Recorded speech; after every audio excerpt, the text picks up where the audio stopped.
figured.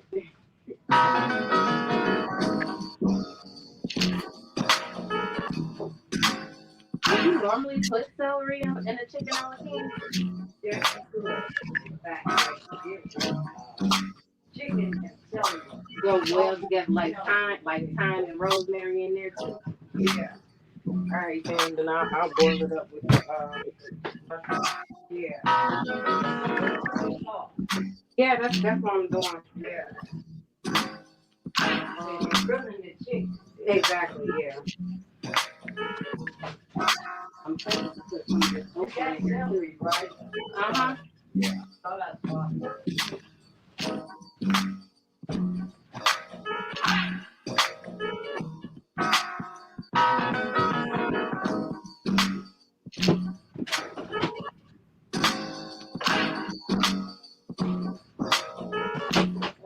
Butter. I'm like, I was in here for something. Butter.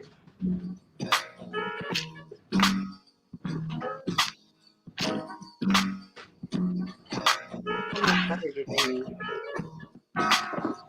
So we are right now. I'm gathering my ingredients and stuff for the different portions because it seems like it's a lot going on because I'm making my biscuits from scratch because that's just how I am. But you absolutely don't have to make scratch biscuits. You can definitely do this with your canned grams and your Pillsbury and all of that. But I will advise you that when you get your biscuit, you want to peel it apart, peel it in half. So you know how biscuits normally have that natural middle mark. So when you bake them up, you can cut them in half easier or whatever. Peel that apart, half of the biscuit, because they're made to bake up real big and fluffy. So unless you want a ton of biscuit on top of your chicken a la king, I suggest you use half of the biscuit dough. And otherwise, you can just follow what I'm doing here with the drop biscuit recipe. It's a really quick mix. Everything needs to be basically be cold for this biscuit recipe because that's what's gonna make your biscuits nice and fluffy and moist. And so the biggest part of this is basically baking your biscuits on top of your casserole. 'Cause for the most part, everything's gonna be cooked on the stove. I'm grilling my chicken now. I've never had grilled chicken in a chicken a la king, so we're gonna see how this tastes for the first time together, okay? But I figure it's the summertime, so it just makes more sense. It just makes more sense to grill the chicken because you're more likely gonna have leftover grilled chicken from those holiday barbecues and stuff. And this would be a great recipe to use for your leftovers. So I'm adding in some celery and a little bit of some okra chunks because celery and okra are very good for digestion. Celery has a ton of fiber in it, goes really well with chicken. You know, you usually see it in like soups and stews and stuff like that, especially with chicken. And your okra is, our motherland's best, okay? Straight from the motherland from Africa. This came with our people hundreds of years ago. So this is definitely going into the casserole because it's just healthy for you. You know, it's great for your overall health and it's fresh. So I wrote the date on there. That's how what. So I'm cutting it close. So this is fresh okra. You don't want to have your fresh okra in the fridge for more than like 2 or 3 days after you buy it because it goes bad quickly. So I have another tray of this, so I'm going to end up prepping it after the show and cutting it up into little chunks and freezing it. So instead of buying frozen okra, um, you can buy it fresh and you can eat it fresh and then freeze it and then have it frozen as well. So that's how I prefer to do my vegetables because then I kind of get it at all levels of freshness and such. Yeah, I don't know. I like grab the top of my hair and then like when it did something. So this is my bouillon. So if you have chicken stock, you can use chicken stock, or if you have bouillon, you're gonna need 2 bouillon cubes. And I just boiled a little pot of water. It doesn't need to be a lot because I'm gonna end up having to add more water anyway. So I just boiled up 1 cup, and then I'm gonna add this to the hot water to dissolve it. So when I'm making my chicken a la king sauce, I already have my bouillon or my chicken stock hot and ready to add in. So that's all that is. Because I found that cooking goes a lot quicker and easier when you have all your stuff laid out and set up for what you're using it for. So, and then the eggs on the recipe, I forgot to put next to it that it's optional because you don't have to add the egg yolks in unless you want like a richer, creamier sauce.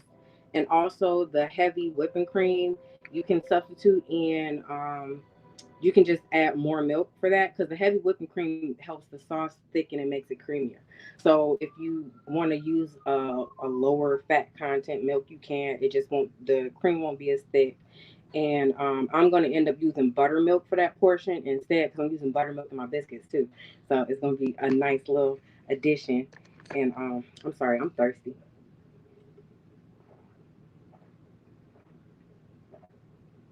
Oh, that is so good. My various teas for hydration. Gotta stay hydrated. So let me get my cutting board. Um, I hope the coals ain't went out on my chicken because I've been trying to keep these coals going all morning. And it just seemed like, well, not all morning, but since I put them on, and they just seem to keep going out on me. And I go out there, and then it's like the chicken is like half done, and then the coals are like completely like just out. So we'll see. I'm gonna check on it in like 10 minutes to make sure it's cooking. So by the time I need it, the chicken is actually done cooking. So I have okay. So this is a fourth of a cup, and it says salted butter. But since I'm adding in, since I already have like seasoned chicken and stuff like that, I'm using unsalted butter because I don't need the extra salt. And I'm putting like salt in my biscuits. Like I have salted butter that I'm gonna put in my biscuits. And oh no, this is also for the biscuits too. So I'm not using salted butter because of the other seasonings I'm going to be putting in my biscuits. It will have salt in it. So this is going to help me keep my salt content low. So this is a fourth of a cup. My mom gets the half sticks because they're a lot more convenient to use. So I'm gonna just get out two more of these because the Alaking needs a half a cup, and then our biscuits. Oh, excuse me. Our biscuits need a half a cup. So I need three more sticks, three more half sticks.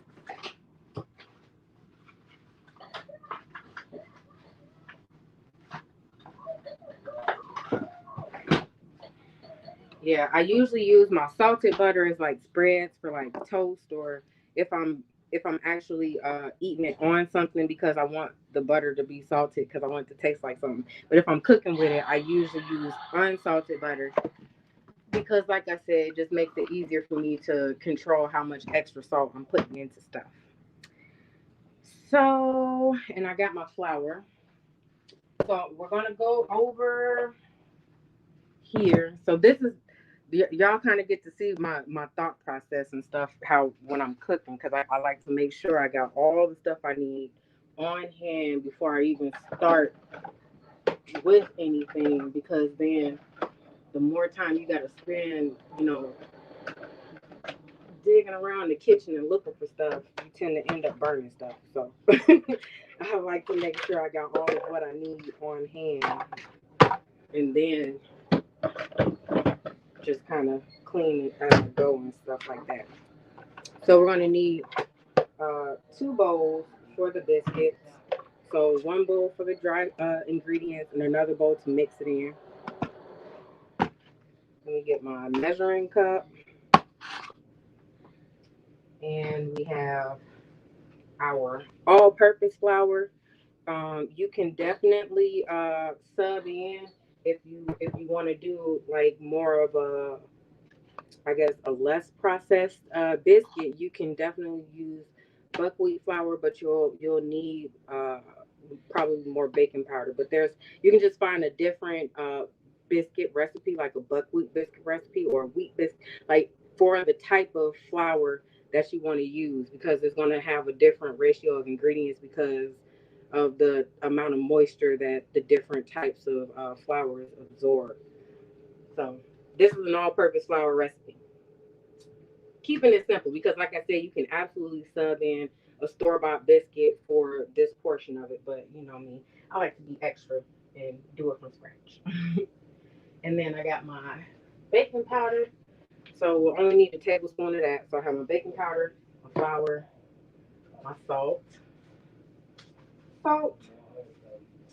and my half a cup of unsalted butter. And you want the butter cold. You want it cold and chunky. So I'm going to cut this into chunks.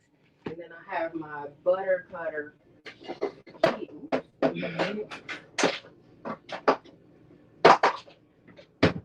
Because my mama make biscuits from butter from scratch too. So we actually have a butter cutter. If you don't have a cutter like this to cut the butter in, you can use a fork.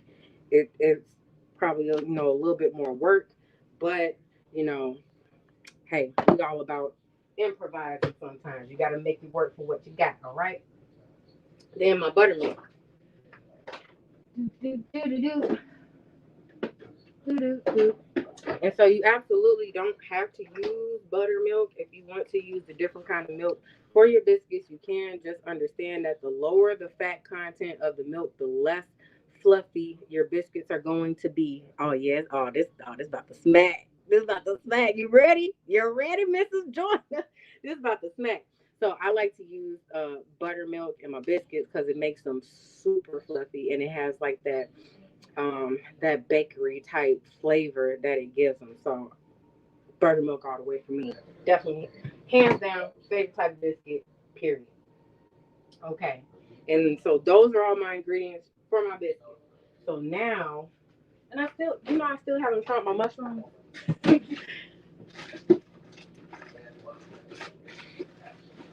Chop them up. There we go. They back here somewhere. Okay, here they go. No, that's mine.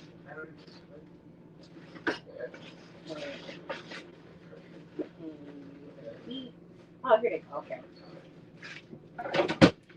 I had way too much produce in my in my refrigerator, so my mushrooms. So these are just regular baby bella mushrooms. I cut these up earlier in the week, so they're on their last plate, so they have to get cooked or frozen today. So I'm probably gonna use like half of this in my chicken a la king because I love mushrooms. Okay, and they make everything taste like so much more savory. So win on that. So we got our mushrooms and we have our butter. I got my 2 eggs. I'm gonna end up having to separate out the yolk and my mushrooms. So yeah, because this is like half this bag is probably like a cup because it says a cup. Then I got my chicken broth already made. That was my pot of boiling water with my bouillon. And then 1.5 cups of milk. So I have regular milk, and then I'm going to substitute in for the heavy cream. I'm going to substitute in buttermilk for that instead. So we're keeping it cohesive, okay? Buttermilk in the biscuit, buttermilk in the chicken a la king cream sauce. All right. Then our frozen peas. We keep the peas on deck. We got a refrigerator full of frozen vegetables actually, because we eat vegetables and like everything. Then pimentos. I think we still got some. Yep, we got a few. It'll make it pretty. I have pepper in here too. No, I think I used all my peppers. I used all the peppers, so no peppers. It'll be all right. Oh, but what I do have, cherry tomatoes.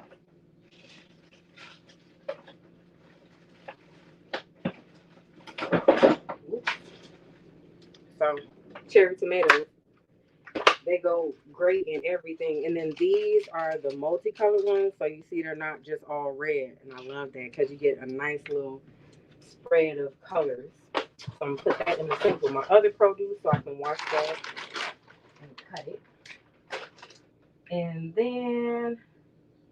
that's it. And my chicken's on the grill. So we're going to get the dries together for our biscuit. So the way you want to measure your flour If you don't have a food scale, I do have a food scale, but I'm being lazy right now. So I'm not gonna measure it out. But this recipe is for 8 biscuits. Okay. So what I'm making now will equal about 8 nice size biscuits. I may end up having to make some separate if I can't fit it all on top of my casserole because I got to go with the size pan that I got. So when you measure your flour, you want to use a separate spoon or scoop from what you're actually using to measure. So this is my 1 cup measure, and this is my scoop that I'm scooping out my flour with. And you want to scoop it into what you're measuring it. Don't shake it, don't pack it, don't do nothing. Just scoop it in, and I'm going to actually do it over the flour bucket. And you want to over scoop it. So when you're scooping it, you scoop it until it starts to overflow. And then you grab yourself a flat edge. So a flat edge, a butter knife, anything will do. And then let me see if I can get y'all in the shot because y'all got to see this because this is very important, especially when you're measuring flour. Because if you over measure the flour, you'll end up with not enough liquid and very very dry biscuits. So and then you scrape it off, and that is 1 cup. All right, I'm gonna put that in my bowl for my dries. I'm gonna do that again because we need 2 cups of flour, I believe. Yep. So 2 cups of flour is 240 grams if you have a food scale. Otherwise, you want to use the spoon and level measurement method to make sure that you're not over measuring your flour and you don't end up with dry biscuits. Okay. Because you know that was Martin's mama's claim to fame was her biscuits because I bet she used the spoon and level method so her biscuits wouldn't be dry. Okay, so that is done. I'm still gonna need some flour for later for the Alakini sauce, but I'm gonna get all my dries together for my biscuits. I'm not actually gonna mix everything for the biscuits until I get my sauce and the the, the chicken Alakini part done, and then we're gonna come back and finish the biscuits. So I'm just measuring out my dries. Let me get this baking powder so I can put some stuff away and get stuff out of the way. All right. And so we're gonna do one. It said, oh, a teaspoon. So once again, okay, this is me eyeballing. So uh, a teaspoon, you can even use your hand. So a teaspoon is you like that little, you see the little star cup part of my hand. That's about a teaspoon for your salt measurement. So, okay, I've ended up pouring a little bit over, but it's actually 1 1/4 of a teaspoon. So this is actually perfect. Okay, and that goes in. And see, if I use salted butter, I wouldn't know how much salt was all in my biscuits because I don't know how much salt that they use in the butter or whatever tablespoon or the measurement. So I don't bother with it. So I use unsalted butter. All right, baking powder, 1 tablespoon. Now the baking powder, I'm going to measure it because this you don't want to overdo it.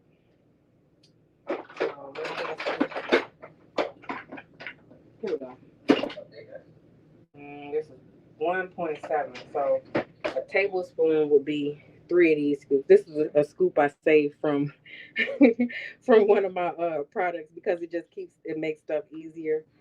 So for this is about a teaspoon. So for a tablespoon, I would need like 4 of these.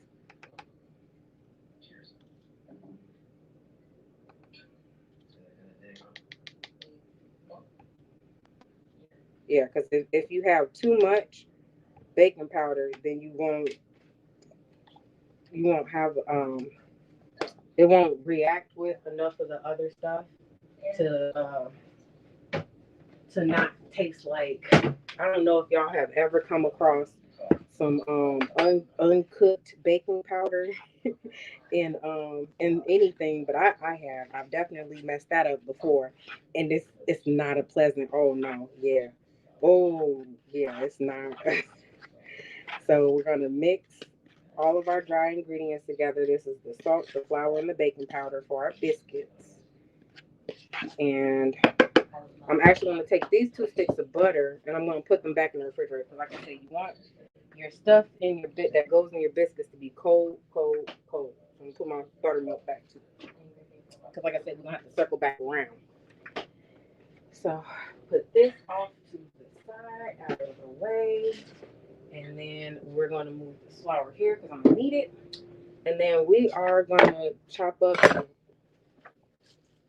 some celery and some okra, and then we're gonna get to our sauce.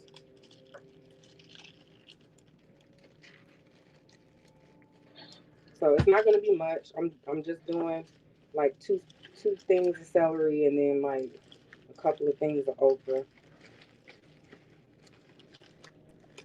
because this dish is a great like all-in-one dish. Like I said, it's a kind of like one of those dump recipes, but it still tastes the same without the chicken veggie a la king. Yes, because you're using chicken stock. So if you use the bouillon cubes with the flavoring and stuff like that, you can definitely flavor it to taste like chicken. I know a bunch of vegetarians and vegans that do that all the time, which is why I think they came out with so many different types of flavoring and stuff for like, water and stocks and stuff like that, mostly because people are eating less and less meat. So the flavor is still quite welcome.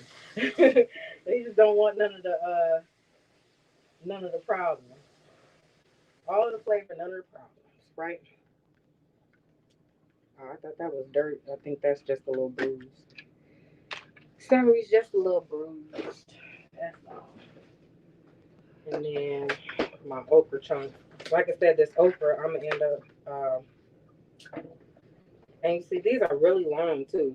So I'm only gonna do a few of these because okra has that. It will always have like that slimy kind of texture, and I don't want that texture to overpower everything else in my chicken a la king. But I definitely want the health benefits of my okra in it, so that's why we're doing it like that.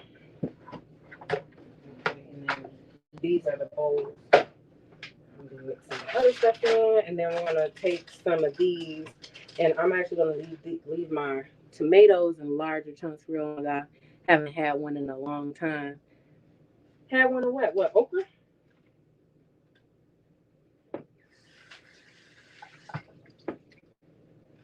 Yeah, I started cycling this back into my diet like probably this year, and just mostly with my air fryer, just making breaded okra, and it tasting delicious and getting my digestion right back on track where I need it.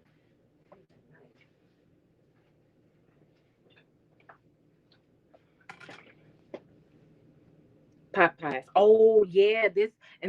You know what? Because I was torn between doing this recipe and a chicken pot pie because it's all very pretty much the same. The only thing difference is what you do with it, like when you cook it. So instead of cooking it with a biscuit on top for the pot pie, see my cold now. So for the pot pie, you would have to do like literally a pie type crust. So you would have your dough on the bottom, and then you would place your inside stuff, which is your chicken a la king, pretty much, and then you cover it and bake it, and that's a chicken pot pie. Like I do that.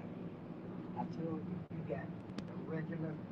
yeah, I was putting it on there and it would burn. I think we all of it. Oh, my mama getting the cold. I got the wrong type of cold, so I needed somebody to man the grill because you got to basically soak the coals in lighter fluid, the ones I got. So I can't do that and do this. So appreciator, mom with the assist. Okay. Never had okra. What? You never had okra before? Oh, it is delicious. Like the thing with okra is that it doesn't really have a flavor, but it has a very, very distinct texture. Most people can't get past the texture, especially if you're not like big on like eating gumbo and stuff like that. Because for the most part, most of the black people I know, if they've ever had okra, that's the only thing they've had okra in is gumbo. But you can put okra in anything, like literally anything. It's a vegetable. So you can put okra in pretty much anything, and it won't do anything to the flavor, but that texture. If you overcook it, it'll make everything that it's in slimy. So even with gumbo, you want to put the okra in last, unless you want very slimy gumbo. But that sliminess is actually what aids in digestion. So that slimy stuff, that's actually what's going moving through your body, is lubricating your intestinal lining.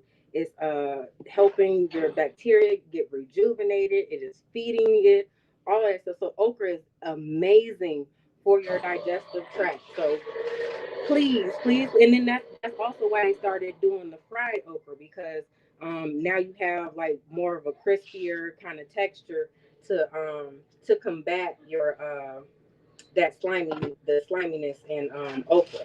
So you can definitely do like how I'm about to cut it up now. So here, I'll show y'all. Oh, my phone down too low. I can't tip it. Okay, here we go.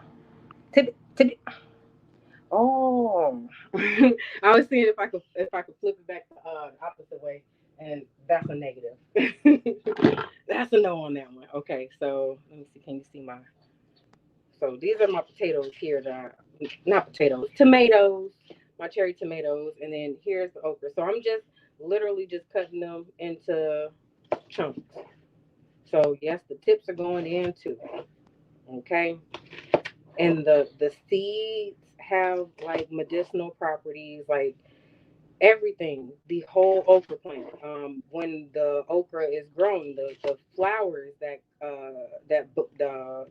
bloom and bud, they have medicinal properties. Like this this is an amazing plant, and that's exactly why when they were picking up people, they made sure they picked this plant up with them, because it was just as valuable as the laborers that they were looking for. So let me just cut this little end off on the celery. And I'm going to cut this up really small, because celery, it gives really good flavor and texture to chicken dishes, but I don't necessarily want to be chewing and crunching on it the whole time I'm trying to eat my food. So I cut it up smaller so that it can go ahead and soften up and cook through with the amount of cook time that I have for this sauce. Okay. And so even these pieces are bigger, so we're just going to cut these in half, or thirds. But we want small pieces of celery. Now, if you really like celery and you want it all big, you can do all of that. That's why I prefer to cook my own food, because I can make it how I want it to taste. If I prefer more of one thing over the other, I can do that without them being like, well, not everybody will. That's why I only cook for me, this household. Okay, so that's kind of like one of the trade-offs with restaurant eating. If you want your restaurant food, okay, I think this is good enough, and then I'm gonna just put my some mushrooms. They made some mushroom juice in the bag.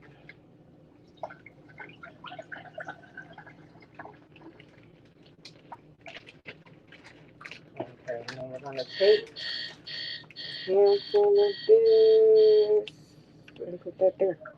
Okay, so I got all of my vegetables now, and I have some frozen spinach that I'm gonna just add in because it's frozen and it's spinach. So now let's get this show on the road. Okay, so I'm trying to sit it so you can see what I'm doing in this pan. Okay, there we go. That's perfect actually. So let's get our oil. So we want some. So this is probably about 2 tablespoons of olive oil, just to get the pan going so we can get our saute ready. And then I need a spoon. I'm gonna get the spoon with the holes in it. Whose bike? Oh, my mom's. She got one of those little cart things that you hook onto the back for little Buddha to get in, so she can ride her around. Yeah, she had that bike for a minute before I even came, because she didn't have a car, and so she would get around on her bike instead. Because most of like where we live, most of the stuff that we need to get to anyway is like either right across the street or just up the street. So, and when we moved, we literally just moved up the street from where she originally lived. So we're gonna put our stuff in. Mushrooms. And I'm actually gonna put some garlic. So I like fresh garlic. I am gonna use some garlic powder in my biscuits, but in my food, fresh garlic. So all this is, so I got a little thing of bulk garlic from the store. It's usually in the produce section. If they have it, if they offer it at the store, and it's just little cloves of garlic, and I just cut up all the cloves of garlic and put them back in the bowl and froze it. Or you can also take the garlic cloves, spread them out on a pan, and bake them. So you have roasted garlic, and that actually keeps the garlic fresh longer to either roast it or freeze it.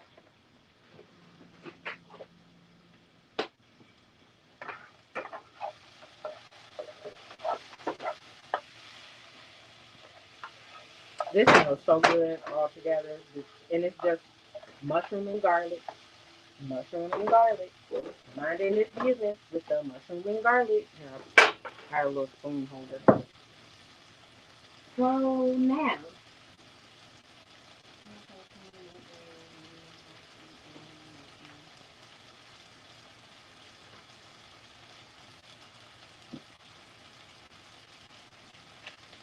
okay, and then now we're gonna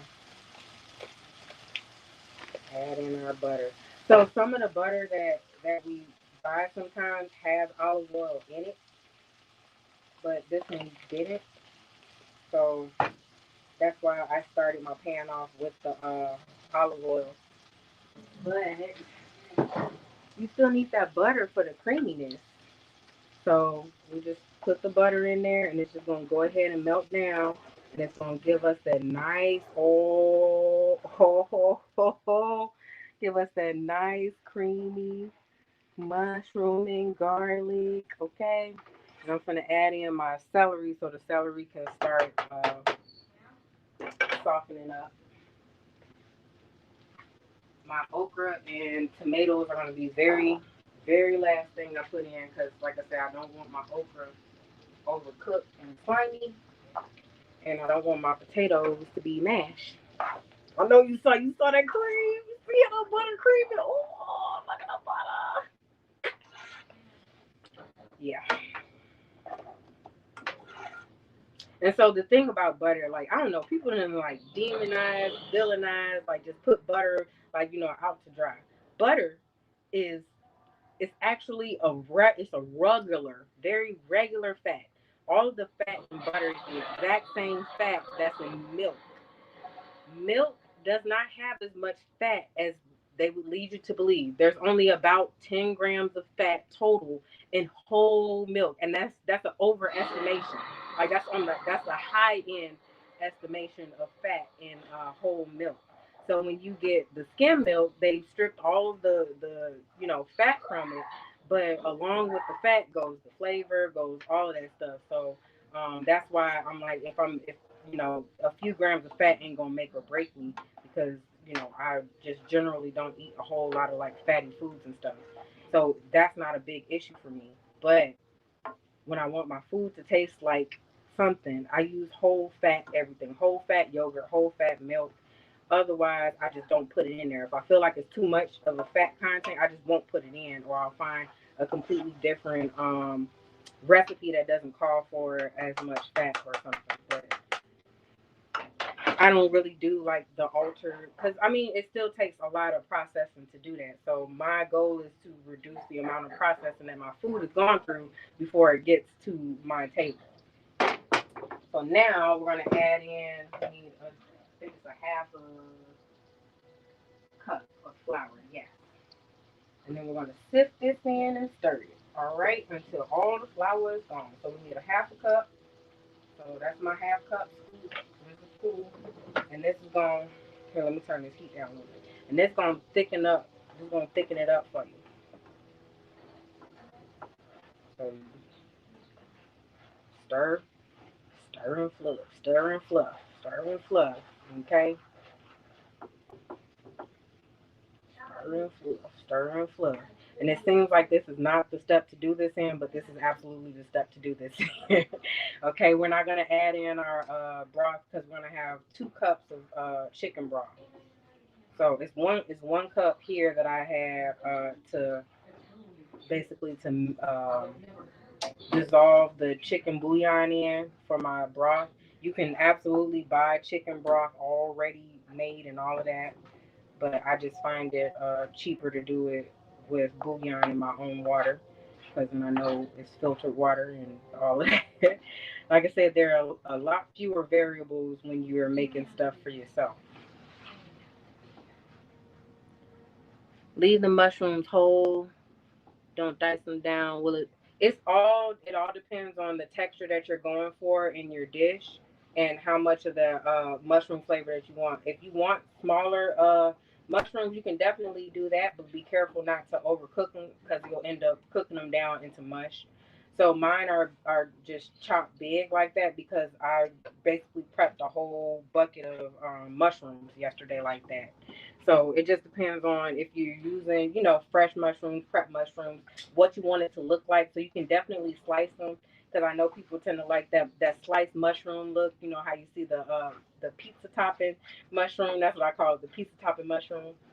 So it's really just for aesthetics because if the mushroom's in it, it's going to have the flavor regardless.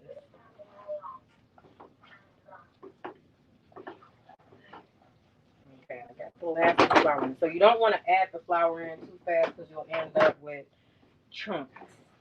So now we're just mixing it all in and everything is nice and thick.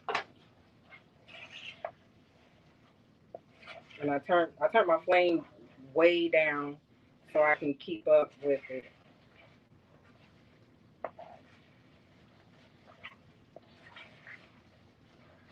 Okay. And so that's what it's starting to look like. And now we're gonna get ready to get our bouillon in there. So let me add another cup of water to this.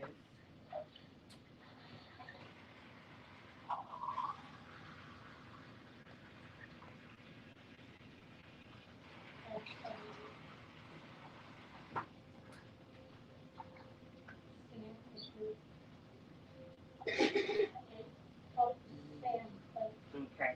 And so now we're gonna add our broth and our milk. So we got one. So I'm gonna do my broth. Keep it from burning. Okay, and I'm gonna turn my heat back up a little bit because we're gonna have to bring this to a boil. And we want everything nice and hot. Okay, and especially because this little pan is gonna get pretty full. So I think I need to add because that was 2 cups. Yeah, and also check your level. Make sure you got enough room for all these liquids we're gonna add. All right. So now I'm gonna let that heat on up. Okay. And then we're going to measure out our milk.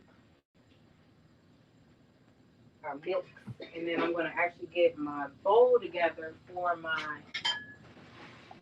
egg white. My egg yolk. So to separate,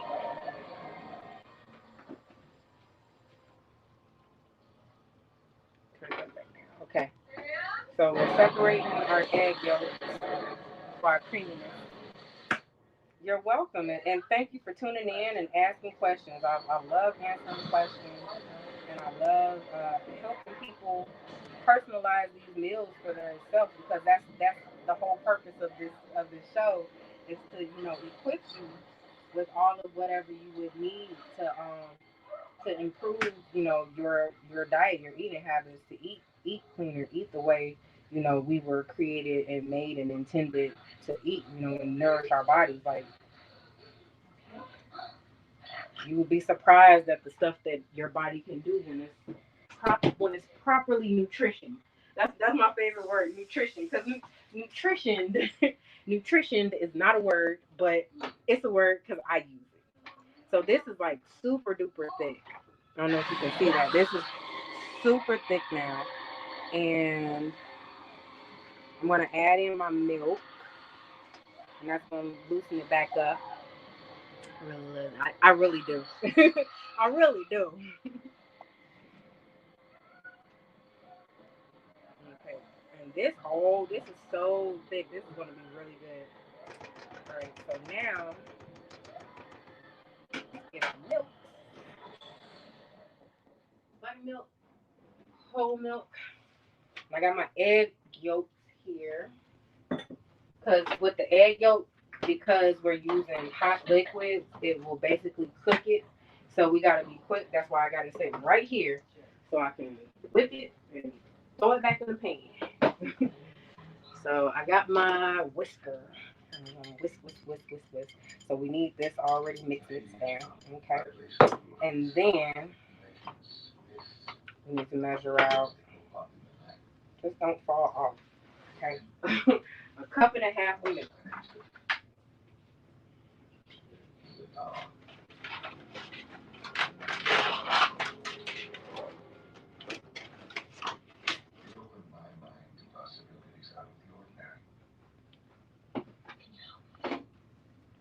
So I got 1 cup. This stuff is like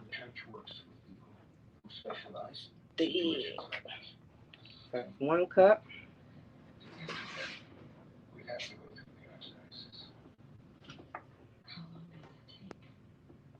My mama getting the grilled chicken together, so it looks like the chicken gonna be done right around the time the sauce is. So I'm gonna turn my heat back up so I can get it boiling, and then we're gonna do our 1/2 cup of milk.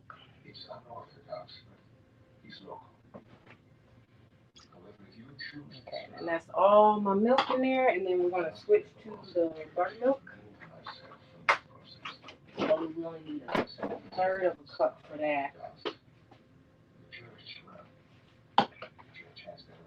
Make sure you shake the milk, okay? Because buttermilk, it's called buttermilk because of the fat content. So it will separate out from all of the other stuff. Oops, I lost my milk ring. Okay. So 1/3 of a cup, and yes, I'm very much so eyeballing it. That's not 1/3, but it's okay.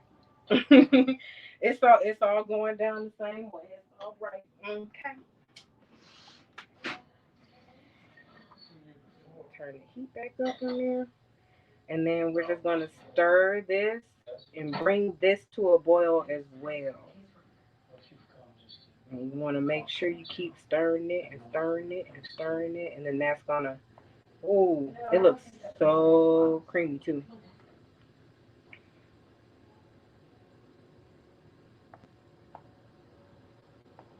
You see this before? What is it? No, please, Tristan is here to hear.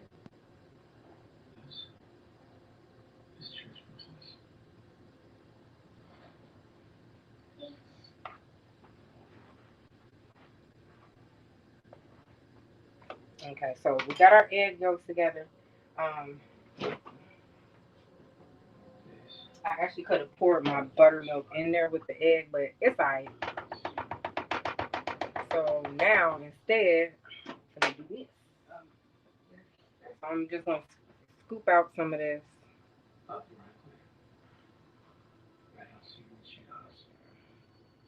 And then I'm whisking my egg yolk, and the egg yolk is super duper thick. And then now this stuff is hot, so you got to make sure you're whisking the egg the whole time, or you end up with little cooked chunks of egg. And you want to pour it in slowly, slowly, slowly, slowly, slowly, slowly. Now, watch for your mushroom chunks. But you want to constantly whisk, especially with this hot stuff, because the hot stuff will cook your eggs in your bowl. You end up with real chunky cooked eggs. So now this is what this looks like. And all I did was just whisk in some of this cream sauce, and then we're gonna whisk it into there. And this is gonna give us a nice, rich, creamy. Okay, okay. Cause who said what to the what? The what? You got the what? Okay. And now for some seasoning. So I'm gonna put some rosemary in here. You know you got to have rosemary if you got some cheese. All right. So we got some rosemary. Now, for the most part, like when you get it like this, rosemary is a hard herb. Like it'll still be crunchy if you put it in your food too late. So we're gonna cook it into the sauce, and then by the time everything is done, the rosemary will be nice and soft with all that flavor. Do you have links below to click for your recipes after each show or next time? I have my pen and paper ready to write. No, we could do that though. We could definitely do that. And this is our sauce, and this is pretty much on the done side. So you want it to, that's bring to a boil. So now it's boiling, and now we can add in our other ingredients. So we got our okra. Okra goes in. And then our frozen peas.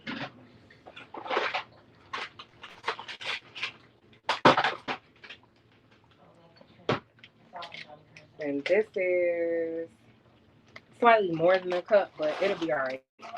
A little bit more than a cup of peas, but it's okay. They're peas. Everybody likes peas. Oh, I actually didn't mean to keep using this. Got all the peas on lockdown in there. I wasn't trying to do that. So our sauce is basically done. We're just adding in the last of our vegetable ingredients. Like I said, my okra goes in at this point because I don't want it overcooked. So everything is pretty much done cooking at this point. The chicken is grilling. So once the chicken is done, then I'm going to cut it up. Oh, it is? Oh. I know, right? Yeah, the coals kept going out on me. So everything is done now. And then we're going to get this biscuit stuff mixed up. And then we're going to preheat our oven. And the only cook time in the oven we're going to need is for the biscuits. So unless you have like one of them big giant like smoker grills, you could potentially do this whole meal on the grill. You could even grill puff your biscuits. Okay, I've never had grilled biscuits before, but if somebody tries it, please tell me how that works out. Because I've heard of like grilled sweet potato pies. You know, our people from BZN, not BZNZ, WBMC, Breaking Chains Radio, yes, they said that they make grilled sweet potato pie. I was like, what? That's a thing. I can't wait. So now we're gonna let me add my tomatoes in here.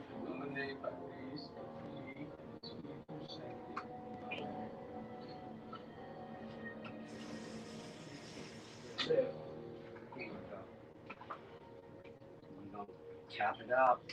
Use the wooden cutting board. Oh yeah. Yeah, because them others, like I said. Yeah. Well, and plus it's hot, this will end up burning. Right. It'll end up melting the Well, I cooked a lot of the juice out. I really didn't want to cook it like that. Well, it's fine because you see what it's about to go into. that is why this is a bomb recipe, okay? If you got a little bit of overcooked chicken, it's all right. It's all right. It's going in some sauce. You got some old chicken, some 2-3 day old chicken. You done grilled it up.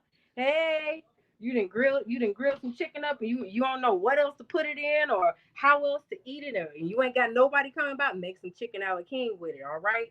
This is like the number one leftover chicken recipe in America. Okay, and it's not even an American recipe. Grilled. I know that's what I'm saying. I'm like, what? Wait till you see the stuff I'm gonna put in these biscuits, though. Okay. So remember that spinach I was telling y'all about. So this is my frozen spinach. Yes, it's going in the biscuit. Okay.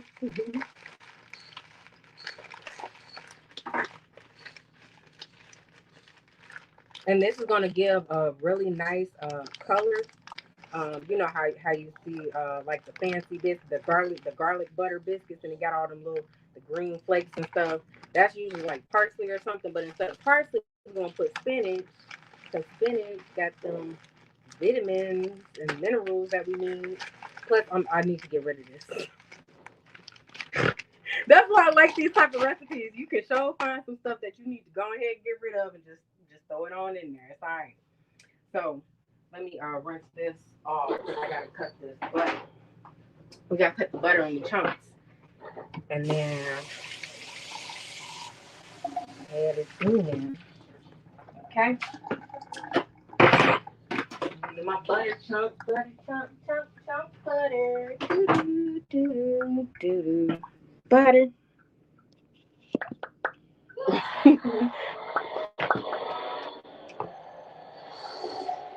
Yes, I keep my recipe on hand so I don't skip steps because so I be skipping steps. So I got my oven on to 450, so preheat. Then in a large bowl, I've already whisked together my flour, salt, and baking powder. And if you want to add any herbs and spices, they go in here. So we're going to season it. We need our garlic powder. You got to find my garlic powder. Garlic powder. Boom. So we're going to garlic powder that, okay? Because we put fresh garlic in our sauce, remember? Yep, remember that? So we're going to bring our flavors together. And so this is probably about two teaspoons. So I just, did light dusting. Don't need a heavy hand.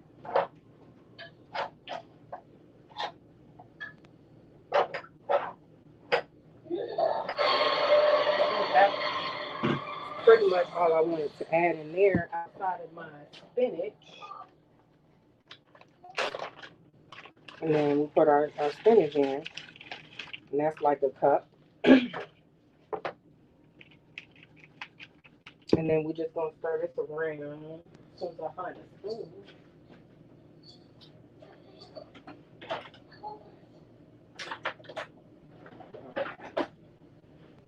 Spatula. The girl good.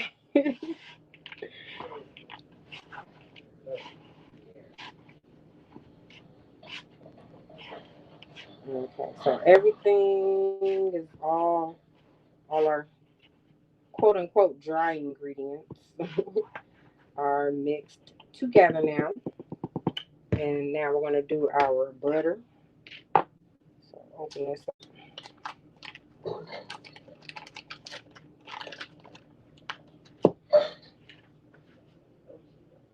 Piece of butter, cut your dry ingredients with pastry cutter. Uh-huh. Yep. And if you want to add any cheeses, they say if you want to add any cheese, we adding some cheeses, okay? So then when we add in our butter, we're going to add in our cheese and cut all that in there. And then the milk goes in after. Okay. I had to double check and make sure on the butter tip what to do. Cause like the stuff that they said, like how to do it, it seemed like I'm like, well, why wouldn't I just mix all of that together? But I know with baked stuff, you gotta follow them instructions in the order that they say, not in whatever order you want to put the stuff in or that you remember that you feel like it. Nah, you gotta follow the order on the instructions. okay? Or you not gonna get the biscuits you thought you was gonna get. So that's how that works out. So now I'm gonna use the big bowl. So now we're gonna put our dry ingredients in the big bowl so we can have enough room to cut our butter through it. I'm gonna set that down. I'm gonna put our so all I did was just cut them into slices and then cut them into halves. And that's gonna make it easier for me to cut the butter on through. And it's already kind of starting to melt. That's why you got to use it like fresh out the fridge, especially in these hot summer months.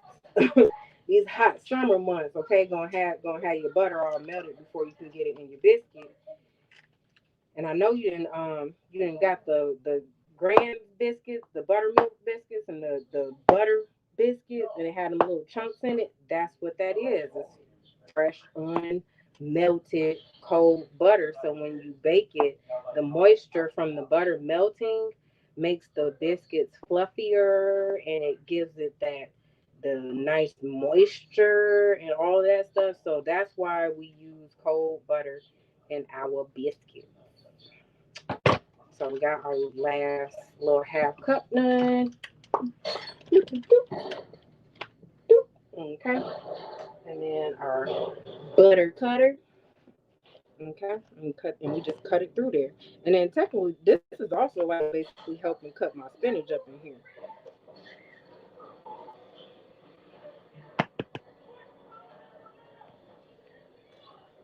All of this is helping.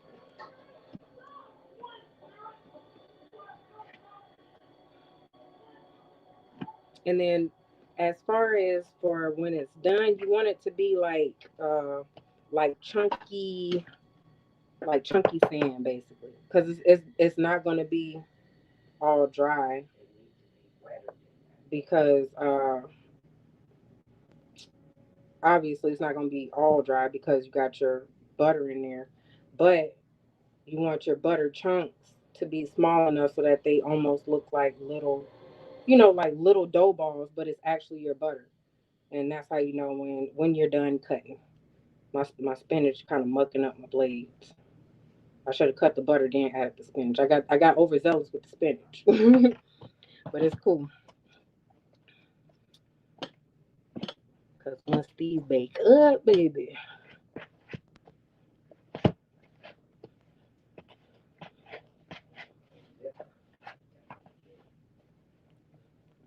Okay.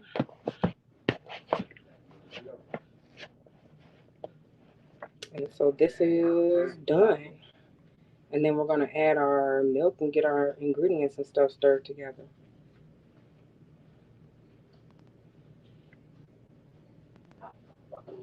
That's, yeah, that's that butter. Ooh, that's that butter, baby. Ooh, that's going to bake up good right there.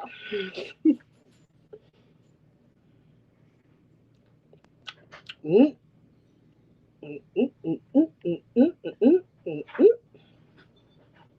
Oh, and for the margarine people out there, don't use no margarine in this recipe or ever on anything for any reason. I be hearing people say, "Oh yeah, you can substitute margarine. Don't eat margarine. Margarine is the quickest way to a heart attack than anything else is. So margarine is all hydrogenated oils and all of that. So don't do it. There's nothing real in margarine. There's zero reason why anything in margarine should be going in your body. I'm gonna say that. Okay, and then now we're gonna add our milk and our cheese. So I got Le Parmesan because I'm fancy like that. And some mozzarella. Wait till I show you what I'm gonna do with this mozzarella though. And then our milk. Got our buttermilk, okay?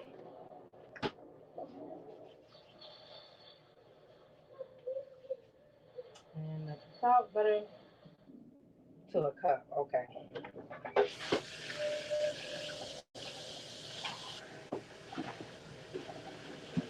I gotta watch out my measuring cup because I remember I used that to scoop the sauce out of the pan for my little egg mix.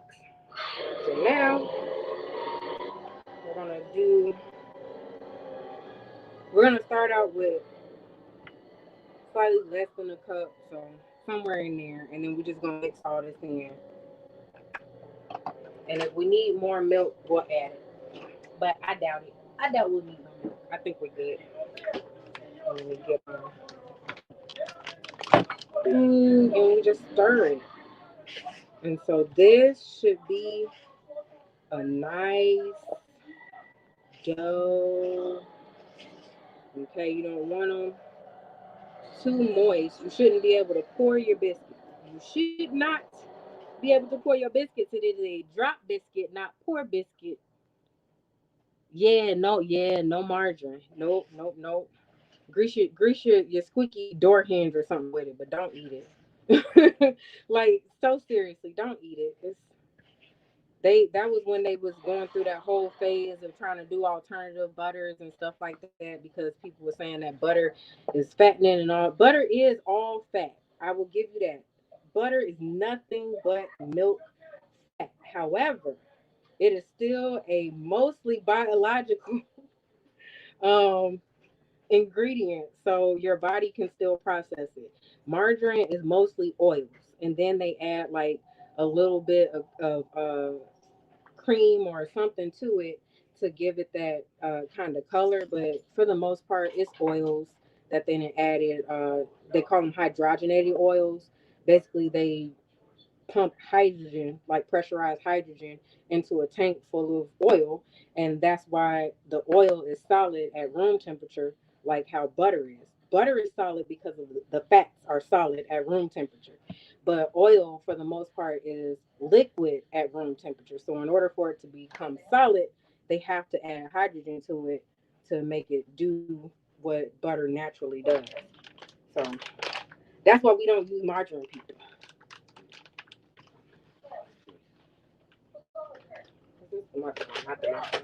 We put Parmesan in this. And so you don't need much, just like a fistful. So if you ever made the Red Lobster Cheddar Bay biscuits, you know they got the little boxes that you can make at home now. This is kind of what we're doing, but we're doing our own biscuit mix from scratch. And so we get to pick all the stuff that goes in it. So this looks gourmet, okay? My biscuits. Okay, so these are ready to be dropped on top.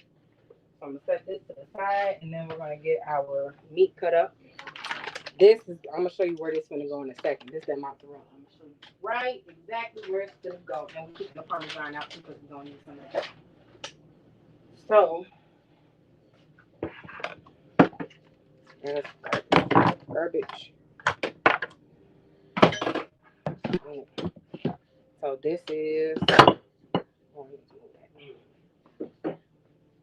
Here, I'll get it.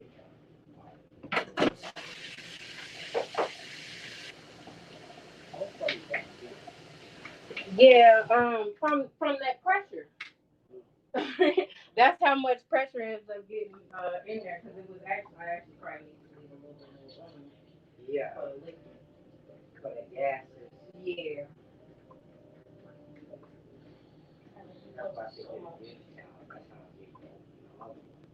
Oh, I tapped it too.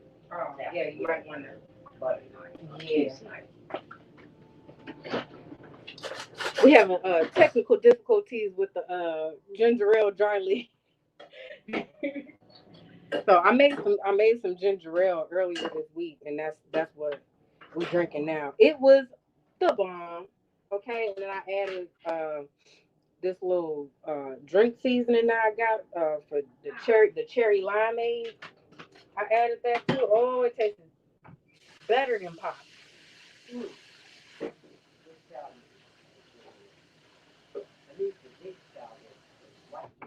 This white one? Yeah. Yeah, I think it's damn. I don't know. You might want to get a dry one. This one is juicy. And then you just want to cut up your chicken. Okay. So with meat, you want to cut with the meat groove because it's just gonna make it easier to cut. And so I want chicken and almost herb bite. This looks so good. Okay. She talking about she done dried it out. This is perfect. What you mean? This is perfect right here. Oh. And I might not even need this whole, because this is like a pound and a half of chicken breast. I don't think I'm gonna need this whole thing for this. this gonna end up being too much chicken. Too much chicken. Okay. So we're gonna put them to the side. And we'll see where we at when I add this to it. Because I still gotta get it in the pan so I can put my biscuits on top. And we're gonna bake our biscuits up. And then, because you know I like my cheese. Like I said, wait till you see where I'm funny, y'all. Thank you. Nah, this is like the time where I get to like let y'all into my mind sometimes. Because it's like it goes off on its own little tangent sometimes, like depending on what I'm doing and all of that. But I feel like this is gonna be the best. It's the first chicken a la king I've ever made too. So, but it's gonna be the best one. Okay, it's gonna be a recipe to top. Okay, top it, don't bottom it. So I'm torn and I'm wondering should I put foil on the bottom or no? Cause this pan, I don't know, this pan look questionable. We gonna spread it and kiss it up to God. That's what we're gonna do. Cause this ain't really a recipe that lends itself too well to foil. But that don't mean we gotta just go bare pan deep. So now, move this stuff out the way. So now we're gonna put our a la king sauce up in here. All of this stuff is so thick too. I don't know what they were talking about putting heavy cream in here. Girl, what was they thinking? This stuff is like, oh, man, look, you can paint your house with this stuff. They're talking about this sauce was dripping. They was not talking about this sauce. This sauce not even runny enough to drip. So now we're gonna put our chicken in there. We're gonna have to travel to get you for real. My friend had she was like road tripping and had stopped by here with her friend that was driving her, and I ended up making, what did I make? I made like some Herbalife waffles and some little egg concoction. I don't even know what I put together, but it was so good, and I don't even remember what I put in the stuff, but it was delicious. And I know it was super duper healthy, and it wasn't gonna have them sleepy and falling asleep at the wheel or none of that. So this smells really good. I'm gonna go ahead and I'm gonna put some more of this chicken in here. This about to be some chicken pat a la can. What they call it, drop biscuit chicken pat. Right, you might want to make that a little wetter so that it'll rise. No, no, it's baking soda. I mean baking powder in there. It's gonna rise.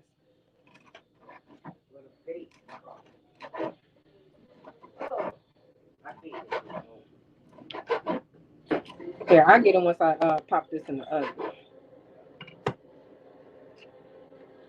And the biscuits gonna cook up in like 20 minutes on top of this thing here. So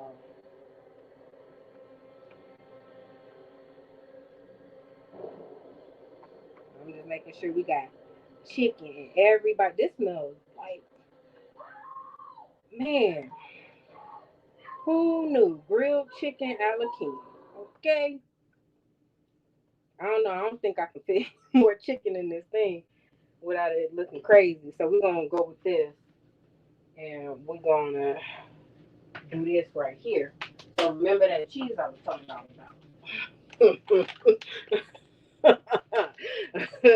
Okay. This is what we doing with the cheese right here. All right. Oh, gonna get adult now. Yeah, fresh. So we're gonna put a nice layer. This is the mozzarella. We're gonna put a nice little layer. Now, mind y'all, this is the first time I'm making this, so but I always tweak stuff, even on my first time making it. Like a mad scientist in the kitchen. But they come out tasting so good though. I'm like, ooh, I'm so glad I tried doing that, write that on there, okay? Ain't nothing about to scare me up. Okay, now see this, so this biscuit mix right here. So we're gonna add a little bit more buttermilk, just a little bit,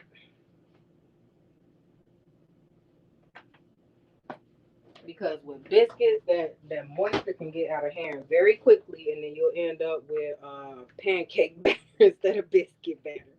So you got to be real careful with that. All right, so we just want, there we go. And these smell good already with the that garlic powder that I put in there. It smells like fresh garlic on this. Okay, so I need a scooper.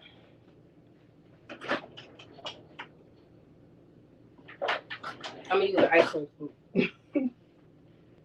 because we don't have one of those, like, scooper with the little handle that you push and it squish it off to retch around and retch it off. Just do it yourself. All right. So here we go.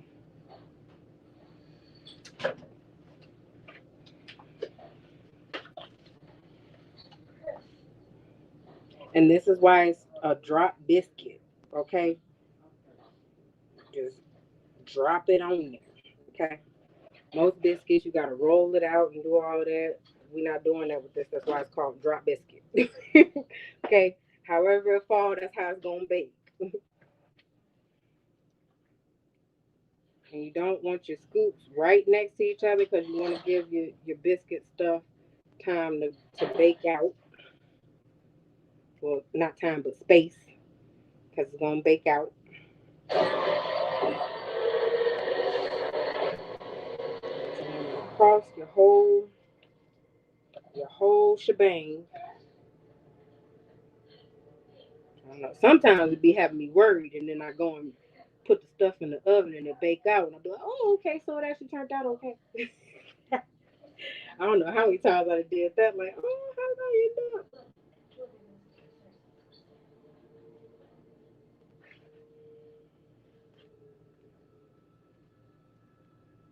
Ugh, get off the spoon.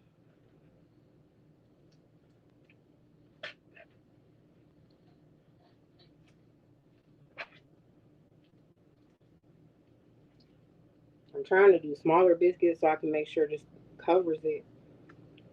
Make sure it gets covered, okay?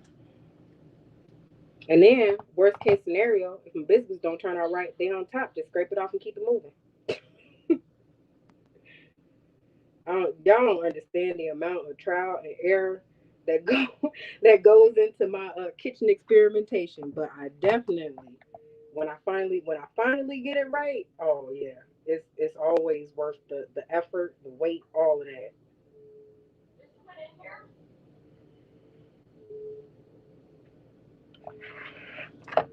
Okay, I need a little bit more biscuit mix, but it's all right.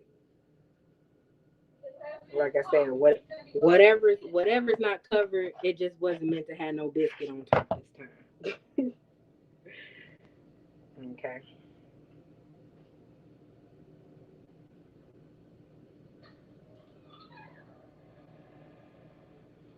Okay.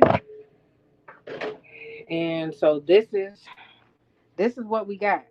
All right. If you had more biscuit mix, it would be biscuit there too. So I probably would have needed some there and there, but it's cool. And we're just gonna pop it in the oven and let it burn. Let it burn. That's not how that song goes. Wait. Let it bake. I don't know. Put a biscuit mix all over. Yes, ma'am. Yes, ma'am. That's why we call. That's why it's the drop biscuit. Exactly. Yes. Yes. Drop biscuit. Cause like with traditional biscuits, you gotta like make dough and then you roll the dough out and then you cut the little pretty squares for the biscuits and all of that, and then you put the little biscuit circles on the pan and they bake up into these nice little whatever things. But this one you just get your biscuit dough out and you just however it fall, it's on there, and then it's gonna bake up. Hopefully, fingers crossed, it's gonna bake up, and then you got fresh drop biscuits already ready. So it's a whole meal in one pan. You got your biscuit, you got your vegetables, you got your meat, your protein, and then if you want, you can even make like rice or some type of noodle and put your casserole on top of that. Boom, and then you got your starches, or you can do like potatoes. I would probably do like a red potato fries or something, and put that on top of it. Oh, here's the tongue. once once the wheels get to spinning in my head for these foods and these recipes, like they just they just go crazy off the rails, and I'm just like, what? Who would even? Ain't nobody gonna eat that, but I definitely will.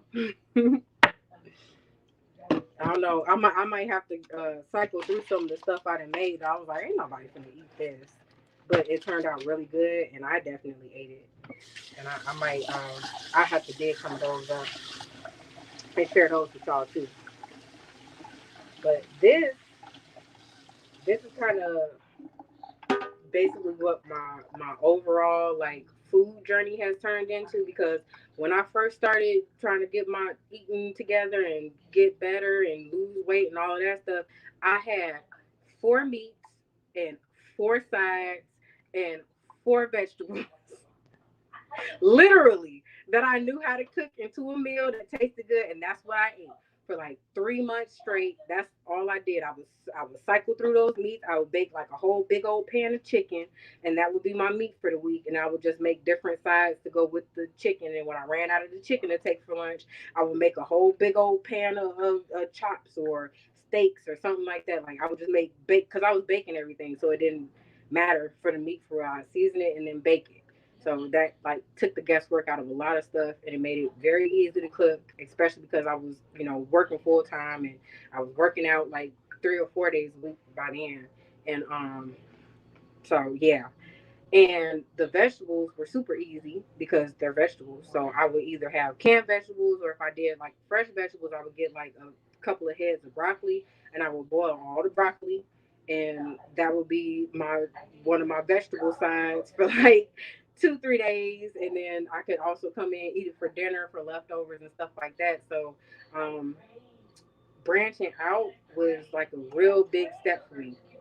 And the way I started doing that was I focused on learning new recipes. So the way I did that was I had started ordering like Blue Apron.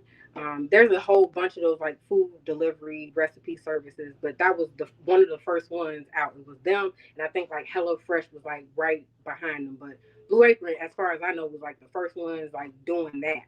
And they deliver the ingredients and they deliver the recipe, and it gives you a step by step how to make it, and I would cook it. And so after doing that for so long, I think I had made it through like 100 something recipes with them. And I felt like a little chef. Like, I was like, okay, so I already learned this technique. So I learned a lot of new cooking techniques that way. And then I just kind of got creative with it. Like, okay, well, if I can do this, if I'm making like a corn, a hash breakfast recipe, so they have like beef hashes and stuff like that. And a hash is essentially potatoes and eggs in the same pan with some vegetables. So it's like a breakfast stir fry. And if you grew up in a household, the corned beef hash, it's basically that, but with fancier ingredients. So I would try different things. I would sub out the type of potato. Instead of using a white potato, I would use sweet potatoes. Instead of eggs, I would find another protein. Instead of spinach, I would use kale. So just knowing like the similar groups of foods can also take a very simple or common recipe that you know how to cook, and you can easily switch it up just by switching the types of ingredients that you're using. So if you're using chicken, instead of using chicken, use beef. Instead of spinach, use kale. Instead of potatoes, use like a different type of starch, like quinoa or yucca fruit, not fruit, yucca root. Is it looks here. I'll show you what it looks like.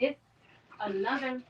It's a starchy type of vegetable root. It's a root, so it's very starchy. And this is it raw. It's kind of hard when it's raw, and it actually looks a lot like coconut meat, and it's starchy.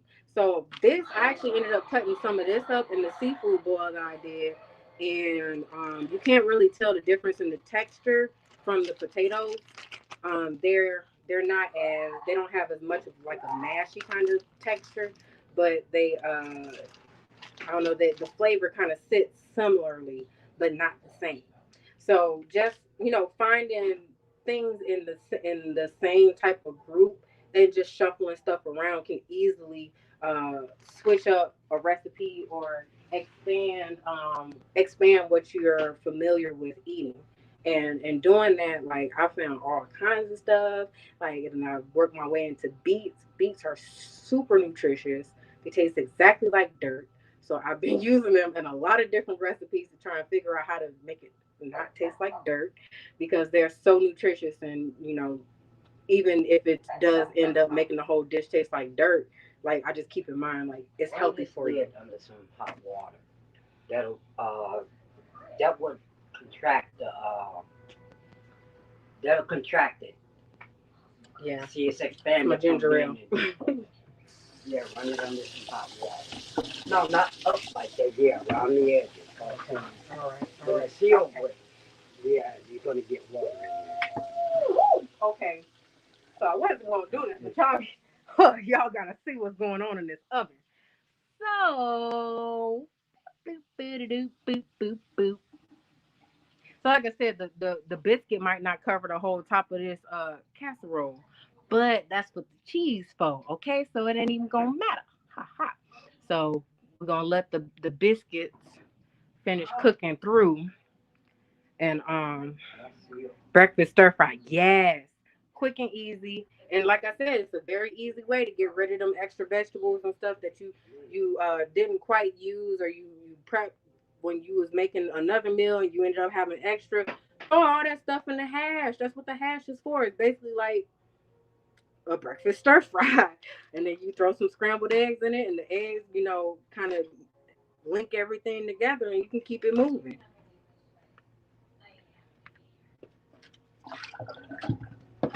I ain't even ate today yet, so this chicken alley king about to hit right to the spot, to the empty spot in the middle of my stomach.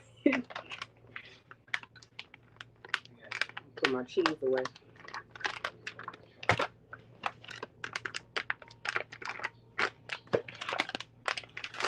And then also with cooking that I kind of learned and picked up along the way, because I was always like into like seasonings and how stuff like tastes. So seasonings are your best friend. Smell it, taste it by itself. Uh, Try it on stuff before cooking. So try it in the seasoning of the food, and try it fresh on top of your food, because what this is going to do is it's going to get you familiar with the way this stuff tastes. And when I cook, and especially when I season food, I think of how the seasoning tastes before I add it to the food. And I think of, is it going to give me the aroma that I'm looking for? Is it going to give me the flavor, the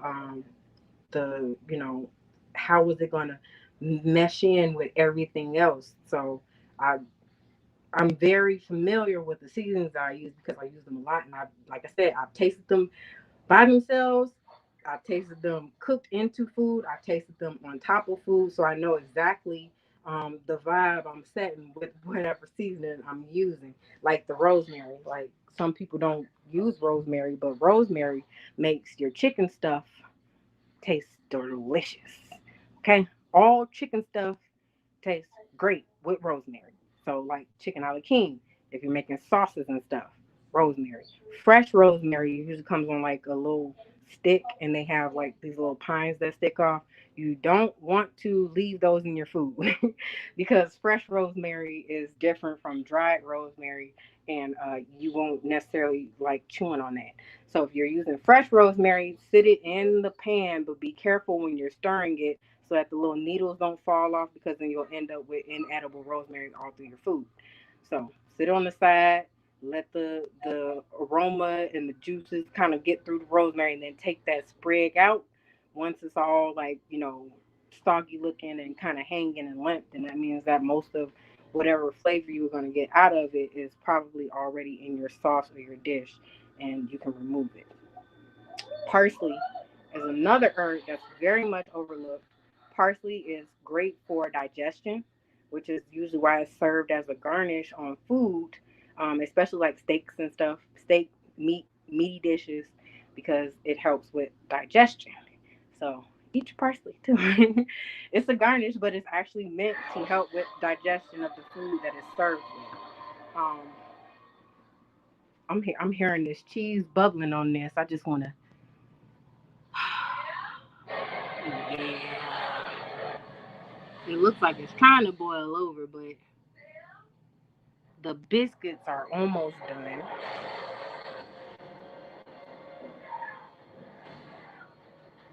Mm. They didn't fluff up as much as I wanted them to, because I think I needed probably a little bit more of biscuit mix for the size pan that I use. But if I had to use this type of dish, because this is usually what we make our pastas and chicken a la king and stuff in. This would have been perfect for the amount of biscuits that I had. So what's this? So 1.5 quart, but it's like maybe 6 inches long and like 3 inches wide, and that would have been perfect. This is more of like a 5x5 pan, or like a 6x6 pan. So I because I know y'all hang around because y'all want to see what this look like done too, huh? I ain't gonna leave y'all hanging. I ain't gonna leave you hanging. It's almost done.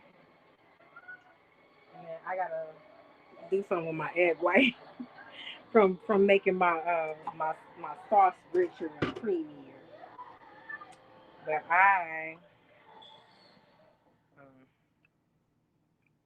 that's a piece of barbecue chicken we had left over. Let me see if I can get this open. Sometimes I some ginger ale too now. Oh, and I guess I could probably do like a short, like a quick, like short instructional video on how to make ginger ale. It's it's so easy. Matter of fact, I can tell y'all while we're standing right here. Like that's how easy it is. So for your ginger ale,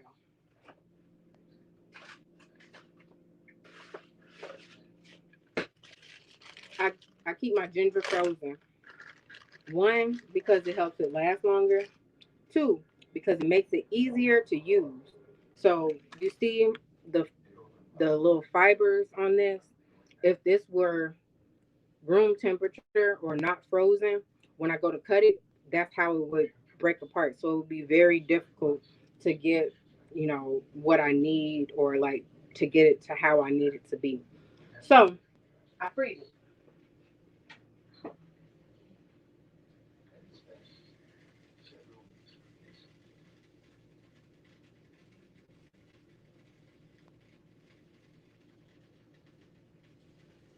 Here, I'm gonna put this in the pan.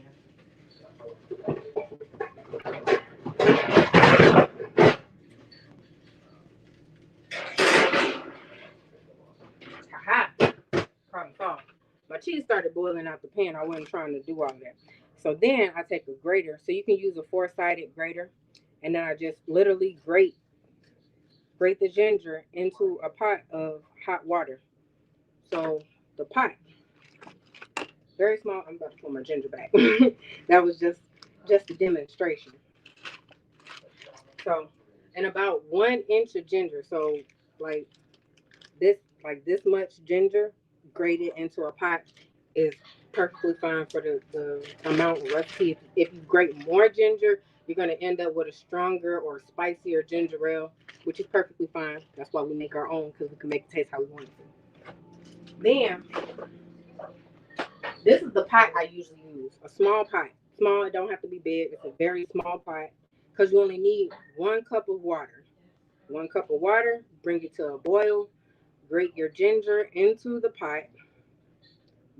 You don't have to let it boil that long, because really you only need the hot water so you can dissolve your sugar into it. 1 cup of sugar.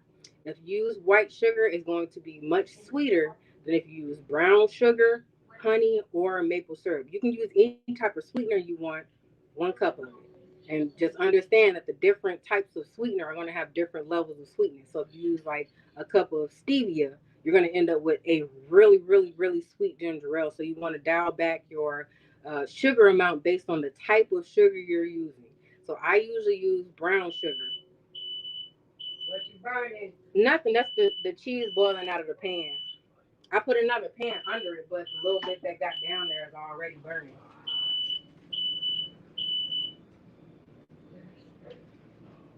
That's the cheese. But I think it's done. Let me see. You don't even have that. I always turn that fan on. Okay, it doesn't do anything. It just makes noise. No, They can't really hear me over the fan anyway.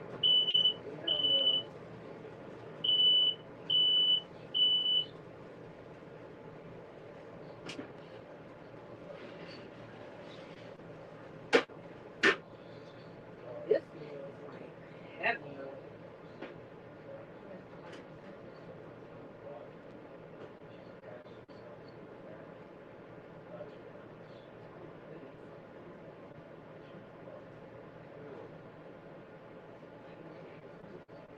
No, that's what I'm saying. It boiled out of the pan and it like dripped down into the bottom of the oven.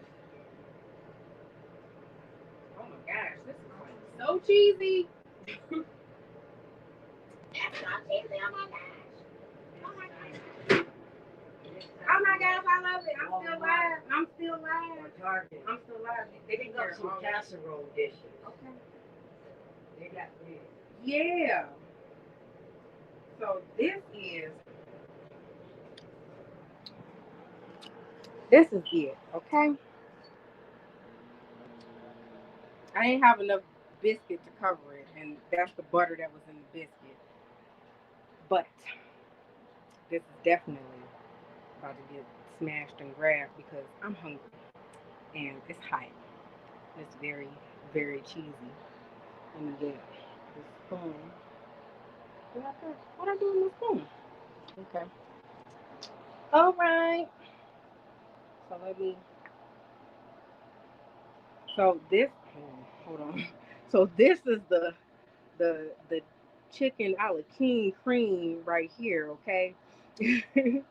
And had I had enough biscuit to cover that, it would have been biscuit on top of that. But this is it's man, okay? So it's super creamy on the bottom. The biscuits look delicious. They didn't bake up like as high and fluffy as I wanted them to, but I think I needed like a little bit more flour and milk because I need, like I said, I needed more biscuit anyway. But for a first time, this was fun, and this is definitely gonna taste good to me. So I'm gonna dig in and get that going. But oh yeah, to finish the ginger ale. So this the longest part about ginger ale is letting it cool off properly. So once you get your sugar dissolved into your pot of hot water, turn the pot off because you don't need to cook it. You just needed hot water to get your sugar dissolved and your ginger in there, and that's going to pull all of the stuff out of the ginger into the liquid. Then once you have to let it sit for like an hour on the stove to just let it cool off so you can handle it because you're going to have to handle it.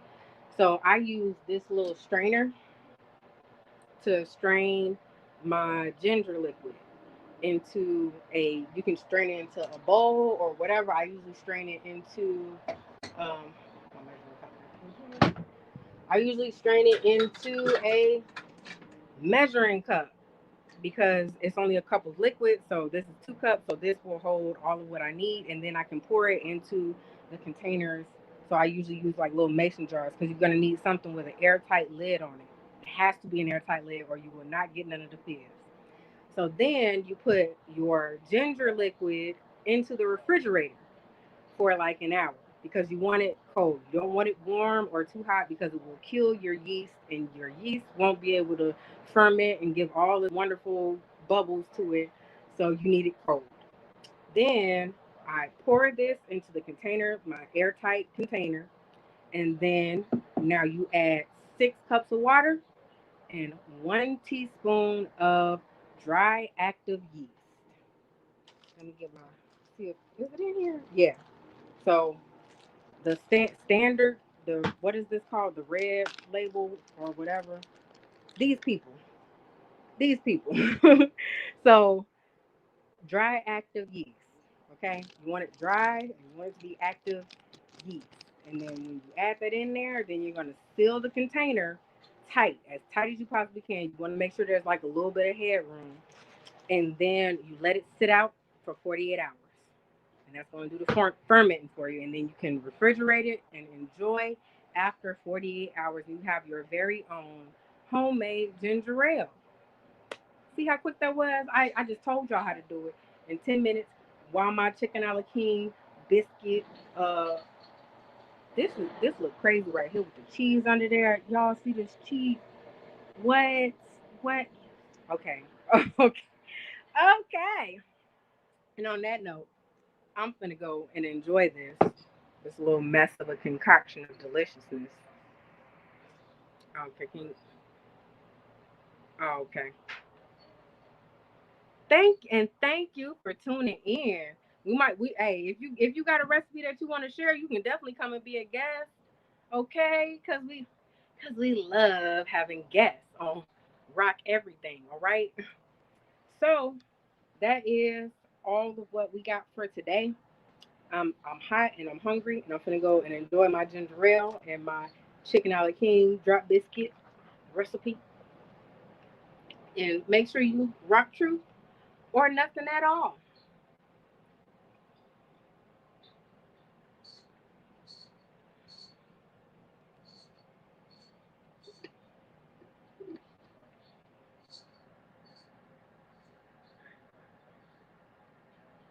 You're gonna end it.